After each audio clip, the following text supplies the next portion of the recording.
Mr. Paradise? Mr. Anthony Paradise.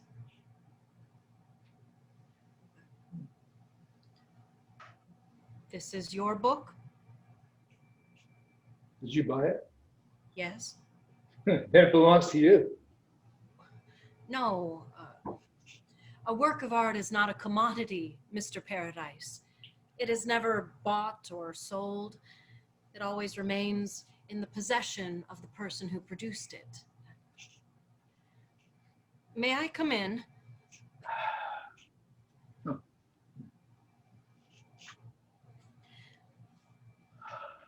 You received my letters?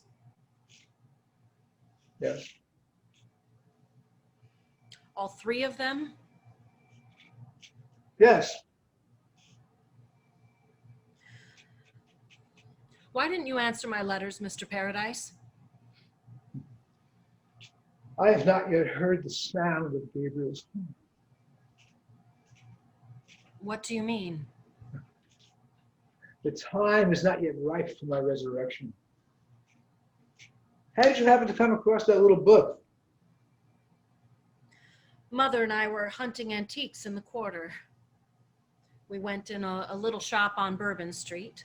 There was a little Chinese tea table with one leg slightly shorter than the other one.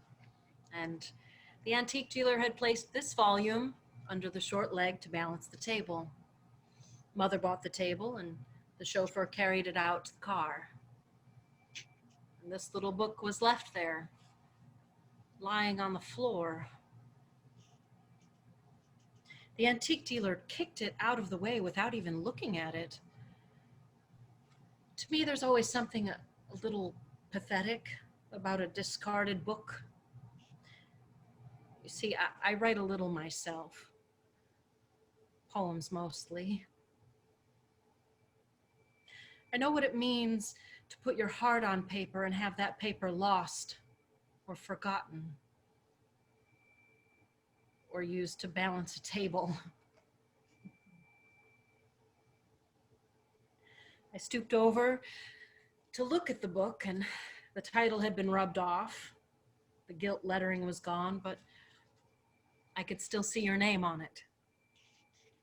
Anthony Paradise. It struck my fancy, so I picked it up and I turned through the pages. And this is a book of poems, I said to the dealer. Is it? He said. How did you get it? I asked him. Where did it come from? How long has it been lying there? Who is Anthony Paradise? The antique dealer laughed. God only knows, he said. I probably bought it up with a bunch of others a long, long time ago. It might have been stuck in a bookcase I bought from somebody. Stuff like that don't sell. Sometimes I use it to light the fire up with. I would like to buy it, I said. How much do you want for this book? He spread his arms out in this great, munificent gesture and said, you can have it for nothing. The chauffeur came back in to remind me that Mother was waiting in the car, so I hurried back out, slipping the little volume of verse in my pocketbook. We rushed off to another cocktail party. I'm home from college for the holidays, and life is a round of those things. It was more than usually dull this afternoon.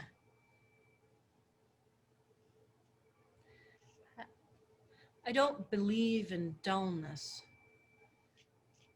I believe in excitement and wonder and passion. I believe in people having a storm in their hearts, a great, big, furious storm that sweeps all trivialities away, like scraps of ribbon or dead leaves. I went upstairs to look at the book, which I suddenly remembered when somebody asked me how I liked Bryn Mawr for the 20th time.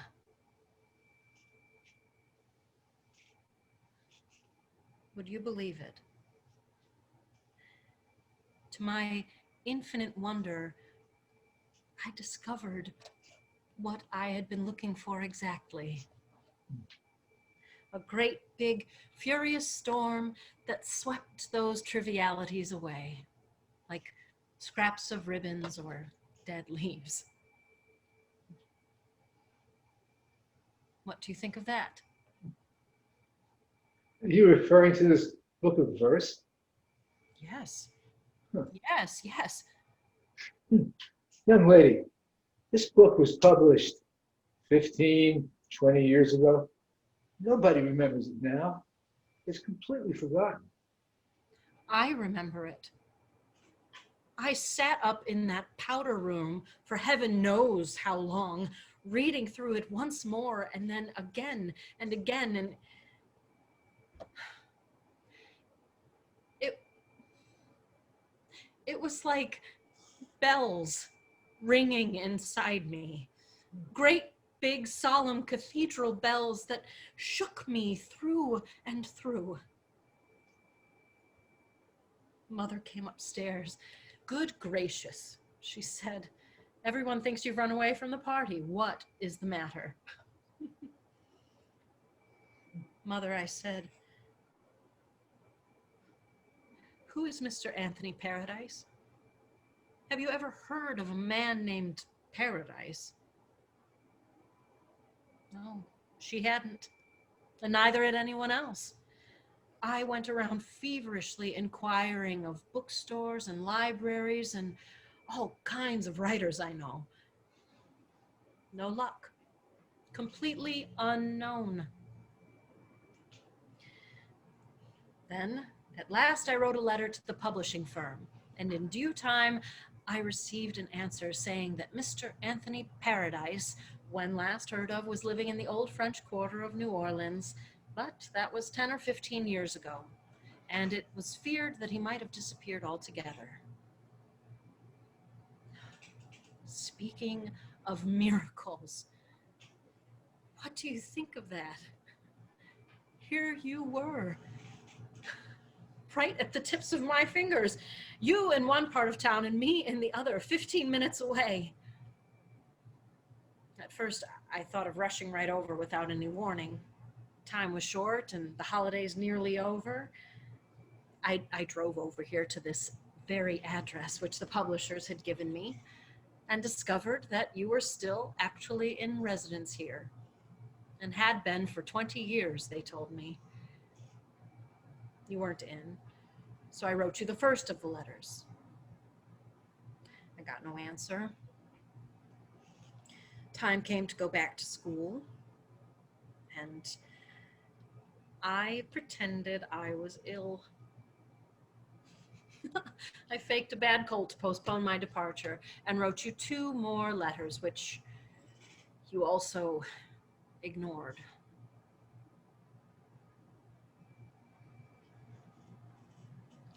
I won't ask you why. It doesn't matter. Then I determined that I wouldn't be snubbed. I wouldn't let you refuse to be discovered. So here I am. Here I am, Mr. Paradise, and here you are. Here you are. Here I am. Yes, indeed.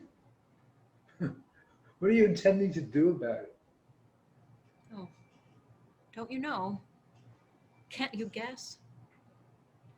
Mr. Paradise, I'm going to give you back to the world. Give me back to the world. Yes, the stupid, blind, negligent world that let you slip away. Suppose I don't want to go back. Suppose I prefer to remain in oblivion. You can't. I won't. It's useless for you to resist. Don't try, Mr. Paradise. Don't try. I have already set the ball in motion. And stop it quickly, please. No. I've written letters to influential people, writers and publishers that I know in the East. I've already created a great deal of interest in you, Mr. Paradise. When you leave here, you are going to leave with me. No. Yeah, yes, you are.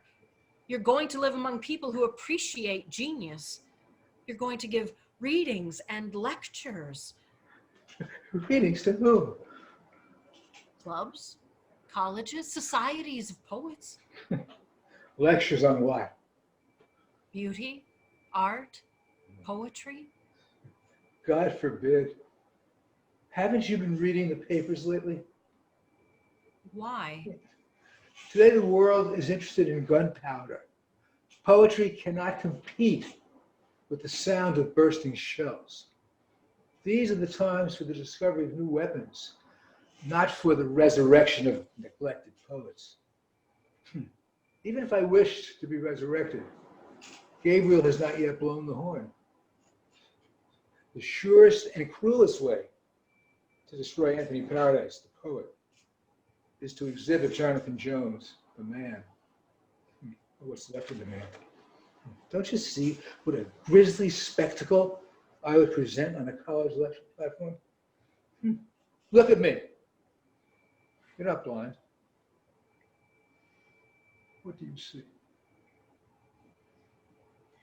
The way you look doesn't matter. Well, yes, it does. Maybe not to you because you're young and generous. No, the time isn't ripe. Keep the book, remember my name, and watch the obituary column. Someday you will see the name of Jonathan Jones. Then come back again and look up Mr. Anthony Paradise. That will be the time. And Jones is dead. Jones is a living contradiction of Paradise. Paradise won't have a chance to breathe until Jones has stopped breathing. Take my word for that and be satisfied. Can't you be Anthony Paradise now? Again? No, it's too late. I'm too old. Death is the only thing that could possibly save my reputation. Go back to school, little girl. There's an end to everything, even the supply of gunpowder. When they've exhausted, people will start looking again under little table legs for little volumes of forgotten verse. By that time, Jonathan Jones will be safely out of the way. The sun will be shining on a brand new blue sky. Wind will stir the grass on the tops of hills. Children will dig in the sand on some beaches. The world will be warm and serene and as young as tomorrow. Then all the old, sweet, gentle voices will be distinguished once again. You will hear the wind in the trees and the rain on the roofs and the songs of long-lost poets. Guns explode and destroy and are destroyed themselves, but these little things, these, however little and important they are, these little titles keep on singing forever. They have their times of eclipse, but they rise again. The direction of life is upward. The direction of death is down. The notion of even the blindest of all blind fools can fail to see what is going to be, cannot fail to see what is going to be finally highest up. Not death, but life, my dear, life. I defy them to stop it forever. Not with all their guns, not with all their destruction. We will keep on singing. Someday the air all over the earth will be full of our singing. Is that your chauffeur? Yes. You better go. Mr. Paradise,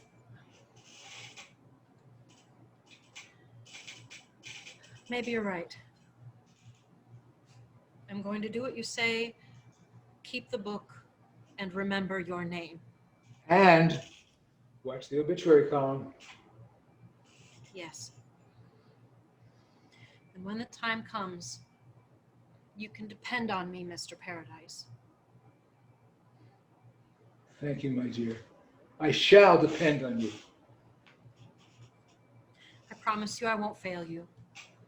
Your future is safe in my hands.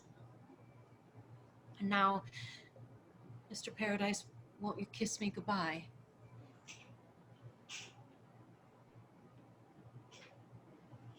No. Why not? For the same reason I wouldn't touch a clean white tablecloth with mud all over my fingers.